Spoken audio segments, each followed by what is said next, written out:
Hello, everyone, and welcome back to Enter the Ether, the podcast all about the upcoming third-person MOBA Ethereal Clash of Souls. I'm your host, the Man Goose. Joining me, as always, is my friend and co-host, JellyKnees. How you doing, Jelly? Fantastic, man, Goose. Happy to be here. There's a point where I think I'm gonna start hearing your intro in my sleep, Yeah, because like every time you start it, like I can already know the entire thing, like as it's coming up, and so it's just like second nature now.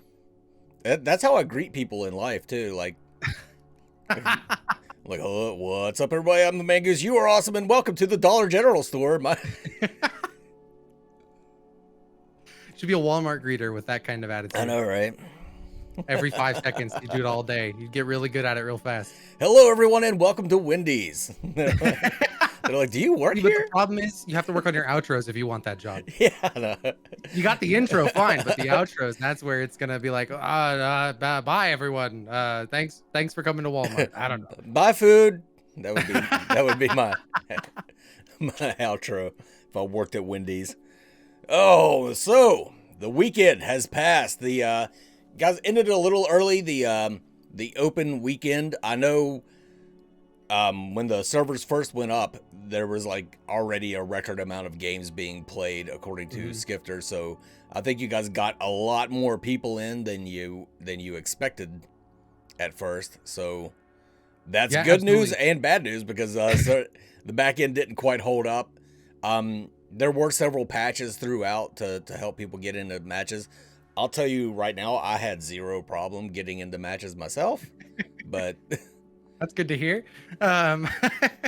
But yeah, so from what I've been told, they turned on the servers and instantly hit the game cap that we have had in the past. yeah. And so it just bam, within 10 minutes, we were at max game capacity there. And so, yeah, then it turned into okay, we've got more people than expected right now. Like quickly turning things on and getting everything else ready to go, which is a good problem to have, to be sure. Right. And the point of these tests is to further scale things up, right? And so we had the first one where we got inundated, had issues with the back end, had to pull it down. We had the second one where we were able to last throughout both Saturday and Sunday and had very minimal downtime to reset back end or apply a patch, whatever it may be. So then we scaled it up again this time. Now we have more players because of that. And then so now it's just getting that each rung of the ladder, basically moving on up. I shouldn't say I had zero problems logging in. I did, and when the servers first went live, I did have problems getting a match. But after that initial patch, I didn't have any issues. Sweet. Had a lot of fun with the game, though. The game seemed to be performing well. One complaint I got, and this is something I've noticed too, and I don't notice it on everybody's system though. Like I've watched other people play and everything looks crystal clear, but it looks a little grainy on my end. I've noticed that in a lot of your YouTube videos that it looks not your YouTube videos, but Ethereal's YouTube videos. The game looks a little bit grainy. Do you know what that's all about? So that's something we're actually trying to track down. Is we believe that there's a post process somewhere that is working inconsistently, and so when it works, it looks fine. When it doesn't, that's when you get that grainy look to it. But it's each post process that's on the map has like 500 different settings, and it could be two settings interacting with each other. It could be one that's just on when it should be off, and so we're constantly trying to look for and go through those settings, trying to find what that is. So I don't have an exact answer for you, but it is definitely something we're looking for to try and hunt down to get rid of as soon as possible. Okay, that's good. Because I would like to see that in the next, because like I said, I've seen the game, it's even on my PC, has played crystal clear without any of that graininess, so I know it's capable of it, and there was no drop in FPS or anything when it was clear like that. I think it's mainly noticeable on Marina with her hair. But the texturing on her hair. Yeah. But that's about it. I had some fun Marina games, I'll tell you what. That's good, man. For a guy that hated Marina at first, to like really come around makes me happy to hear that. And that's because the new map is right around the corner as well, where a lot of the changes or fixes that we're applying to like post processes on the current map will go forward onto that map as well. And so it's just because part of it is if we find the issue now, we don't have to worry about it when it comes time right to transition over to the new map. It's just a automatic fix. Another thing I would like to see before the next one is, you guys did do the tutorials, which were great, the YouTube ones. I would love to see something in game. That's one of the complaints. Another complaint I've seen in the past, and I've seen in the present, is that there's such a steep learning curve for Ethereal. Yeah. Like, we've talked about this before, and it really is a huge learning curve. And then, I mean, the elephant in the room is Overprime's closed beta test was this weekend as well, and they also similarly shut down due to some matchmaking issues, shut down early. But like, that game is, I wouldn't say it's simple. Like, if you've never played a MOBA before, you're going to be confused. But walking into Overprime is a hell of a lot easier than walking into Ethereal. Absolutely. And that's something that I've been trying to work on, of what the best way to do that is. And so I actually want your feedback, Mangoose, is if I don't want to go the fault route, in that when you start the game for the first time, it is a mandatory video that you have to sit and watch. Because that feels bad. Right? And there's nothing worse if somebody comes up to you and says, go do the dishes. What is the least likely thing you want to do in that moment? Go do the dishes. Right? So if you're saying, sit and watch this tutorial, what are they going to do? They're going to pull out their phone and they're going to scroll their phone for 10 minutes. Yeah. Wait for the tutorial to be over and go on there with their day. So I don't want to make it feel forced. But the thought process I've had on it is, when you first log into the game for the first time, you get a pop-up that says, hey, we really recommend that you watch these tutorials, and a link to them takes you to the separate page, whatever it may be. But there is the opt-out if you should choose to then opt out of watching those things. How do you feel about that concept, Mangoose? I like that concept. I think it could be a little more robust. When you said pop-ups, what I immediately thought of, and I've seen this in other games, is you could turn it on or off, but it's like tutorial pop-ups throughout the game that pop up like on the side of your screen. Like, as you're passing red buff or something, a pop-up would come up. If you kill this minion and take the buff, then it'll give you this, this, and this. I think, or like a pop-up on your screen when a Tropos spawns. Like, 20 minutes of Tropos is spawn. He always spawns at 20 minutes, so people know that. Yeah, I definitely think that's a good thing to add, that someone could toggle on or off. Yeah, definitely be able to toggle it on or off, because you wouldn't want that shit. Maybe be present your first like 3 games and then auto toggle off, or whatever it may be. Something like that is actually, I think that's a great idea. Yeah, I think that would be good. You see stuff with like that in League of Legends when you first start playing League of Legends. Oh, really? They have pop-ups like that say like, remember at 15 minutes, whatever happens. Remember at this. Yeah. So I think that's a great idea. Yeah, I think World of Warcraft is where I first saw it, and then I ended up turning that shit off. But yeah, it was very helpful in the beginning. And yeah, that helps a lot, and I think that's a great idea to implement for those kind of features. Yeah, I don't know how hard that would be. Yeah, not my department, so I can't say like, yeah, it'll be in there tomorrow, no big deal. Because I will have programming knocking down my door at that moment, the second this goes out, if I said that. I'll tell you another thing that I learned during the playtest is that I hate Fumo, Funky Monkey, so much. So much I hate him. It's like every test we hear a story about how Fumo destroyed you in some game. I love it. I learned it every time. I'm a learning computer though. Like that last time, he even told me, he said, I went and took your purple buff, then I went and ganked you on blue. So this time, I was like, I'm just going to take the purple buff first. Sure shit, this motherfucker's on a run, comes busting through the back wall of purple buff with Talos in tow. He got 2 of him this time. Oh. I was behind that entire game. I think that's kind of a good thing though, because even though I was behind, like, they farmed the shit out of my jungle, I was able to still be effective in team fights and catch up just through clever usage of my abilities, which I think is something a lot of MOBAs are lacking. Like, a lot of times if you get behind, there is jack shit you can do. Yeah. But I was able to, at least, because I was playing Leah, I was able to at least fly over a fight, identify a target, stun them, and then use my speed boost to get the fuck out, because I knew I couldn't survive for very long, you know. And then, you know, turn around and whip an ultimate down the center of the team fight or something, until I was able to get enough kills to get caught up to where I could go toe-to-toe a little bit in a team fight. So that's good. You're learning. He can be taught, ladies and gentlemen. That's my favorite character right now, by the way, is Leah. Leah? I believe it. She's so fun. a double kill off of one dive from the sky, and that was just the most satisfying thing ever. It was a Noxus and Marina running away under their tower, and they were both really low health, and I'm like, and that's both of them. I mean, we've talked about it in the past too. Being able to still have fun when you're losing, I think, is a huge thing to have, right? For instance, I mean, with the Overprime test, Angus, you and I had a couple games where we were losing, and it almost stopped being fun because of it. It was oppressive, and it lasted forever. Yeah. And so it's really cool to see that Ethereal at least has the essence of that concept, if not the full concept of, even when behind, you can still have fun playing the game. Yeah, I think a big difference between Overprime and Ethereal in that aspect was Spires respawning in Ethereal felt right.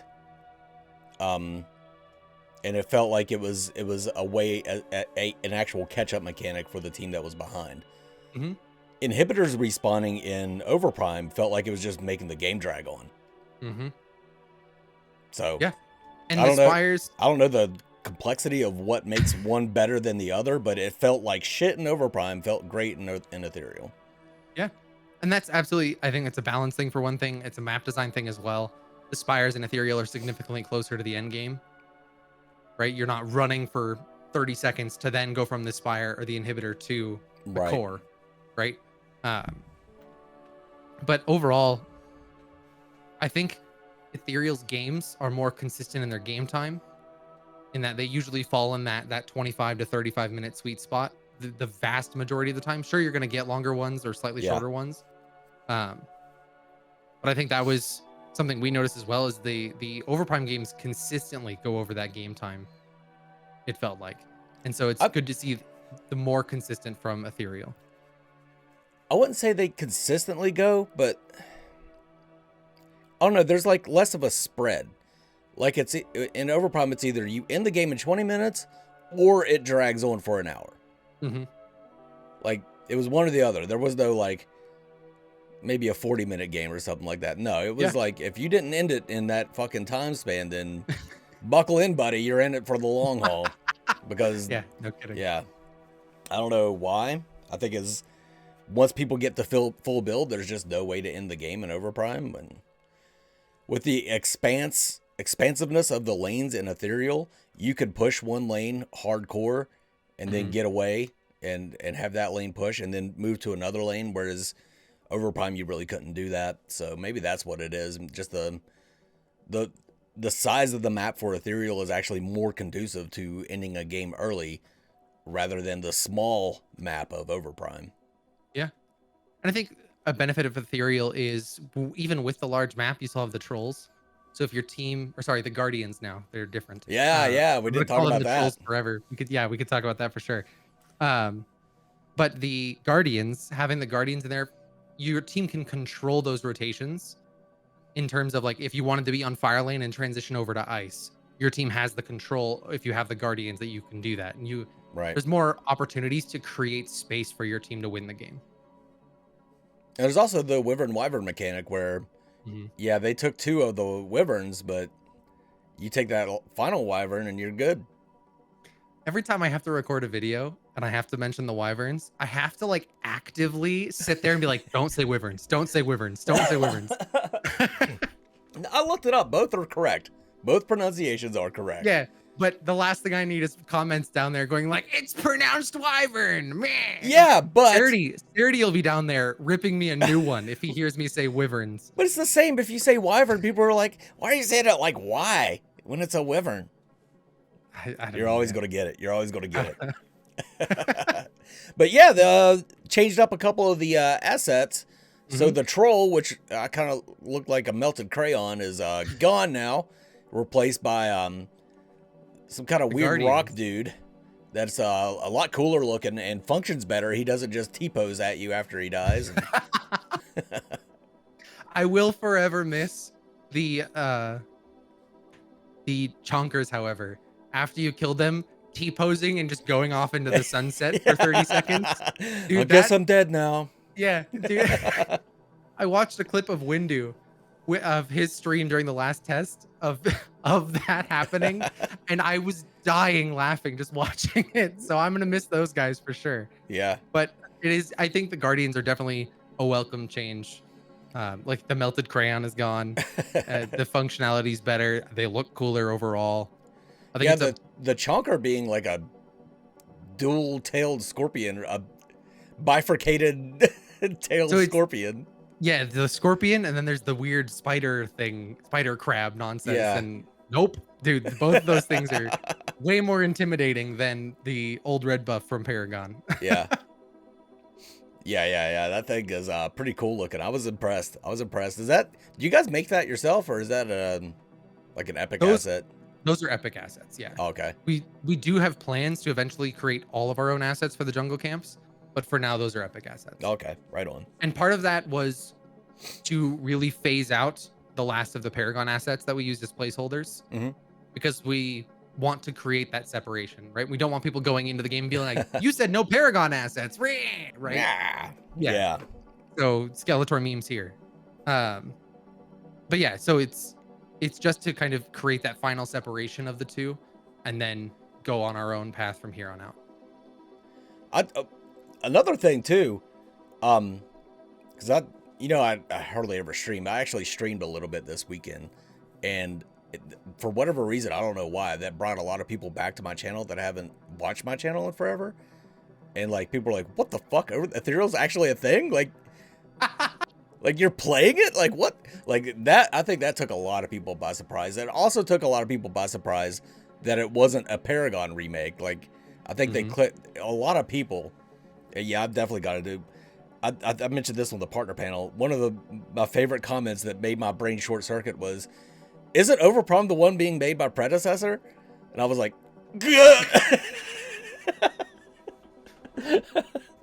but yeah, but a lot of people seem to think that Ethereal is a Paragon remake, and it's not at all. And yeah. And now we kind of have created that final separation where there's nothing in there that you're going to look at and be like, "That was Paragon," and kind of separate that out. And they look good. The assets look good. I have zero problem with you guys using free epic assets. You don't have to build everything from the ground up. It's like an every undertaking. game out there uses assets. You know what I mean? I mean, for instance, Mango, we've played BPM. BPM is almost entirely epic assets, specifically Paragon assets. And it's a great game. Who cares, right? Yeah, like, yeah. Doesn't matter. And a lot of people enjoy that game that have never even heard of Paragon. Yep. I see my friends on Steam that never played Paragon like pick up BPM, and I'm like, "Hey, look at that!" Yeah. This is way off topic from Ethereal, but I'd like to see more games use the Paragon assets in fun ways. That'd be neat. I think we've seen a couple come out, but the ones that use them seem to like be really sketchy sometimes. Yeah. Which is weird. I guess because they're high quality assets for free. It's one of those like, just throw it in the game and it looks good. Yeah.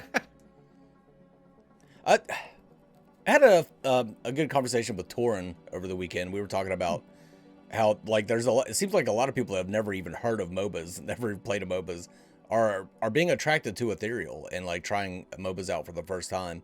Which wow, that's a hell of a MOBA to cut your teeth on, but but we were talking about the reasons for that, and he mentioned Maximilian Dude. I don't know if you ever heard of that content creator. He mainly does fighting games. Sounds familiar. Yeah. Yeah. Well, he was talking about like the main thing that draws people into a new fighter is interesting character design, and I think you guys have that in spades, and I think that's what's pulling people in, because you got a little something for everybody there. Yeah.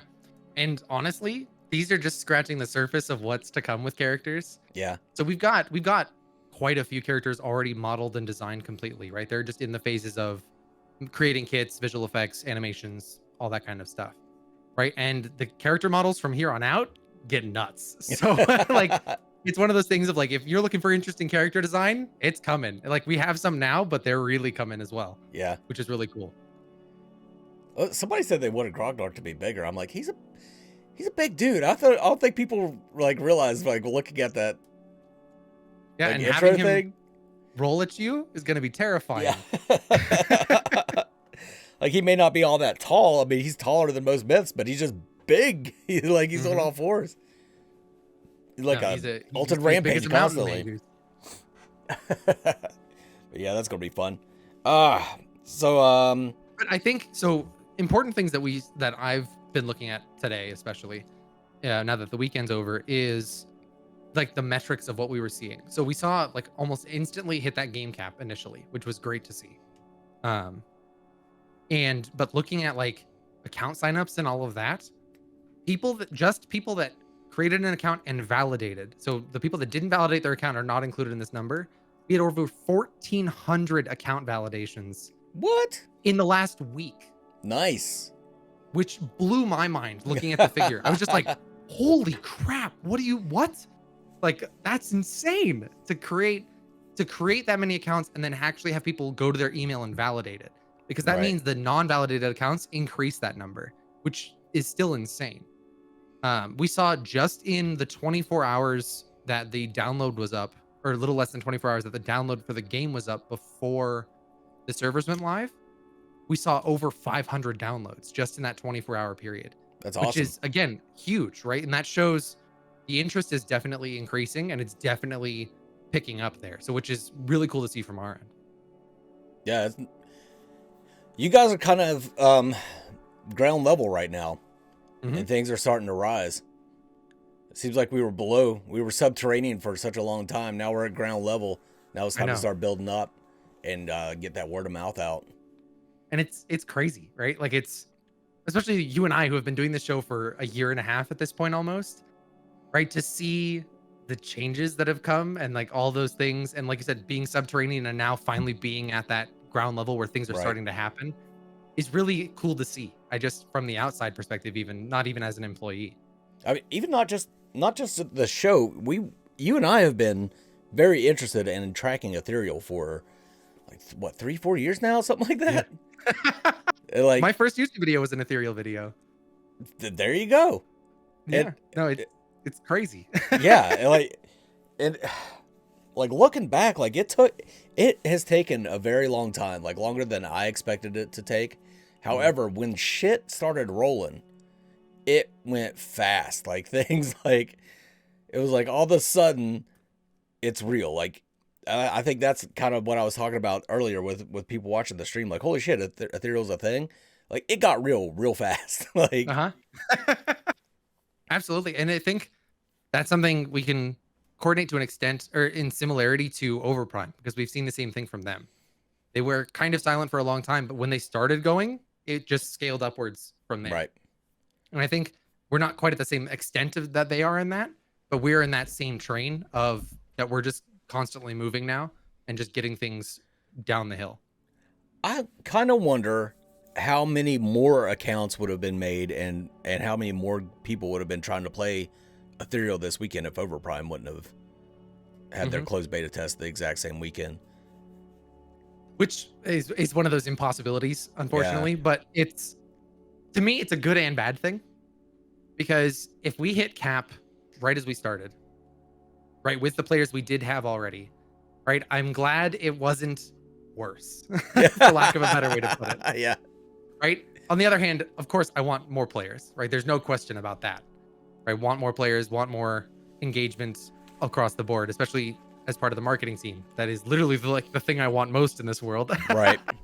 But it's going to be really interesting to see, barring any other people having an open weekend the same time we do.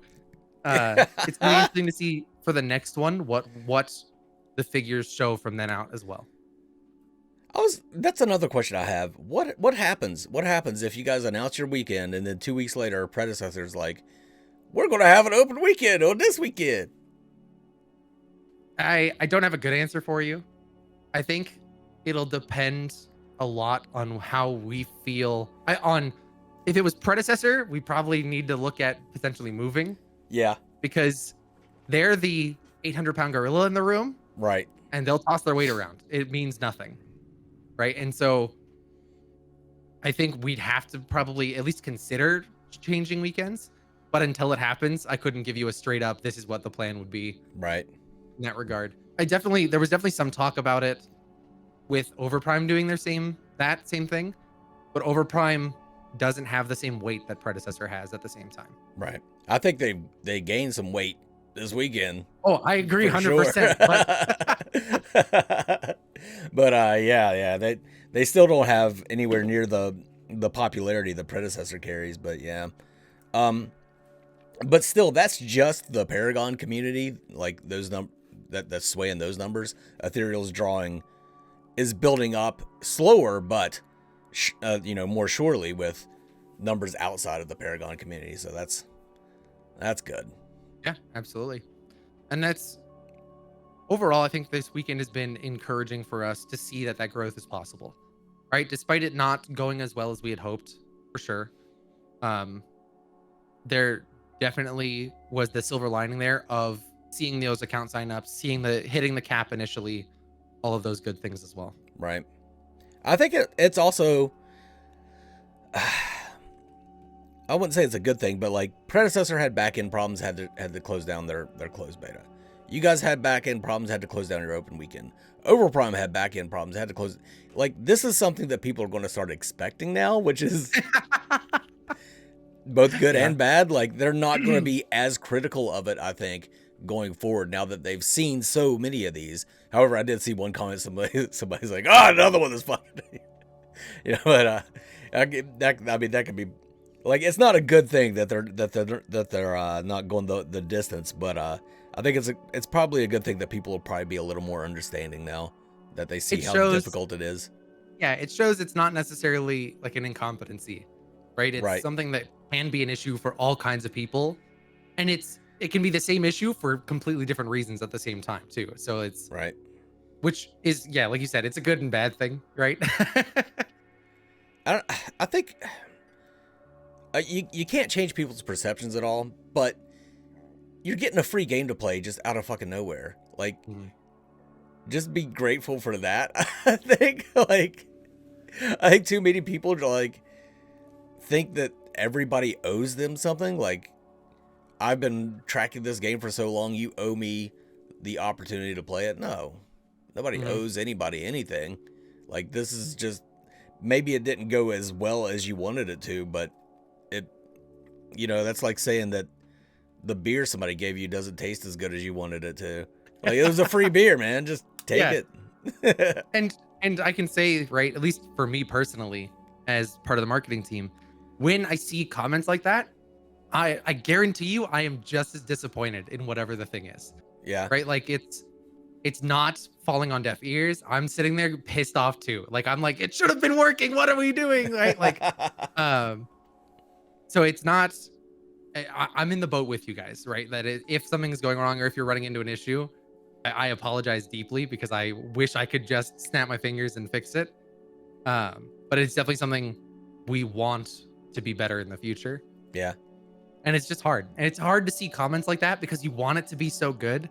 Yeah. And you sit there and you're like, I want it to be so good so bad. Right? Like, oh man. Oh. Well, I mean, I had fun all weekend. I split my time between Ethereal and Overprime, as you know. I need to play them all. You're a content creator. I got it. Yeah. But yeah, it was a good time. I really enjoyed the games that I played in Ethereal. Should be posting some videos pretty soon. Sweet. I know we did it before, Mangoose, with the other one. So let's run through the survey again and just kind of get some of your thoughts. Survey says. Yeah, some of your thoughts of how you felt about it all. How did you hear about Ethereal? YouTube. The amount of YouTube answers I've seen on this question. But they're like, Google Forms is weird in that it makes capitalization a different answer. Oh, really? So there's like 17 different YouTubes because people type weird, and it's just like, what? Why are we? They capitalize the Y and the T. Yeah, or they go all lowercase. You already talked about the having fun in Ethereal, so we are good there. What did you think of the field of view, Mangoose? I think the field of view is good. I did have a few problems with Leah where after I would land, I would be like, the top of my head would be at the very bottom of my screen, and I had to jump to fix that. But that was more of a bug than a field of view problem. But I think overall the field of view was really good, and casting abilities felt better this time. Okay, cool. Than the last time. Yeah, and that's due to some of those camera effects that were implemented to help kind of make it more adjustable and more unique to each myth as well. You said you loved Leah the most, so we're good there. How do you feel about items going into this test? Do you think items were too strong, too weak, just right? I think the items are just right. They are very strong, but you want your end item to be very strong. You don't want it to just do absolutely nothing. I do like that almost all the items are passive instead of active, because that would just be too much for me to handle. My brain couldn't take a bunch of active items on top of everything else that you got to consider in Ethereal. So I think the items are just right. Yeah, and I think the important thing of why we went with the passives is because there are those extra buttons you have to press, right? The extra ability for one thing, the class ability, and that kind of stuff. So all in all, we actually only have, I think it's 1 or 2 button presses over a traditional MOBA with active items. So it's very, very similar, but just because of the daunting nature of like, you have an extra ability and a class ability and all this, rather than just like, and you're familiar. when you And press 2, a little spike shoots forward. Like, congrats, right? Like yeah, it's, I think that makes it feel different, but it is very similar in that regard. And that's why a lot of those are passives, is to not add an extra 7 buttons on top of that. yeah. And I appreciate that. And there was something I was going to tell you. Oh, I was going to ask you. It's not on the survey, but I just thought of it. How do you feel about progression of items in terms of like, by the end of the game, if you have 4 items, do you think that's good, bad? Do you think you get them too quickly, too short, or too slowly? Again, I think it's just right. I don't think you should reach full build every single game. Like people want to reach full build, I think, but the repercussions of that are kind of terrible, because once you reach full build, it feels bad that you have nothing to do with your gold. But I think that the progression of the economy is good. Like, I think the economy is good. You get your items at a decent pace, and yeah, again, I don't think you need to be full build every single match. If you can win the game with 4 items, then that should be cool. Full build should be an ideal to shoot for, and like, you think it would be awesome if I could do this, but if you never reach that, then that's fine too. Yeah. And I think it's nice because you can reach full build if you get crazy fed on like Malaya, right? Because you're getting extra gold and you're getting the kill gold constantly, that you can get to that full build a little bit faster. Whereas if you have everybody reach full build by 20 minutes, let's say, right, that impact of her being strong falls off significantly faster at the same time. Right. All right. And then how did you feel about the pace of Ethereal? We already kind of talked about this a little bit. Yeah, but I think pace is good. cool. We talked about accessibility information. Mangoose is an absolute pro at Ethereal. No need to worry there. And so the big question, do you feel Ethereal is ready for the next stage of consistent release? Why or why not? Again, no. I still don't think it's ready for the next consistent stage of release. You still don't have general chat in there. I think that's absolutely necessary, and I think some sort of tutorial is going to be needed to onboard new players before you have a widespread release. I think that's going to be the most important thing, because people just get confused by Ethereal, man. Absolutely. And that's something that we're, like we talked about earlier, right? Looking for suggestions on working with some of our own things that we want to implement for that. Just trying to make it a more accessible game for all across the board. Yeah. Like, once you get that wrapped up, then yeah, go for it. I would like to see more heroes, more myths added before you go full on release. I think people will get bored playing the same myths over and over again. Yeah, and that's like one of the higher priorities for us, is cranking out more characters. Yeah. Because 7 characters is just not enough. We know it, the community knows it, everybody knows it. You need more characters than that to at least give some variety to players, right? Because if I like playing a certain style of hero or a certain style of myth, and only having one of that style of myth means I'm stuck to that guy, and that's about it. Right? Yeah, or if somebody picks them before you, then you're stuck playing something you don't like. Exactly. So it's, of course, that's a super high priority for us, is getting more characters in the game. Yeah. I think after that you guys will be good. But yeah, there's still more work to be done before this goes into early access, I believe. Alrighty, Mangus, any final thoughts on your experience this weekend? Yay, I had fun. Sounds so excited. No, it was a great time. Like, I mean, we laid it out all throughout here. And it's a fun game and great pacing. I mean, the map seems huge, but it's not that big once you get a feel for it. Just onboarding new players is going to be your toughest challenge. Yeah, absolutely. That's all I gotta Alrighty, say. man. I don't have anything extra on that either. So, all right. So, bye. bye, food. Bye, food. All right. Before we close it out, Jelly, you got anything you want to plug? Twitch.tv/JellyKnees. Marvelous Monday, 8:00 p.m. Mountain Time. Mountain Time. Who won the last one? Who won the last one? Lily. Lily won the last one. What? I know. What'd she pick? You missed it because you were too busy playing other things. I was. I'm sorry. It's fine. Whatever, dude. No, it's fine, Mangoose. Bearded was there. Stunt was there, but it's fine. What'd she pick? What game she pick? I have no idea.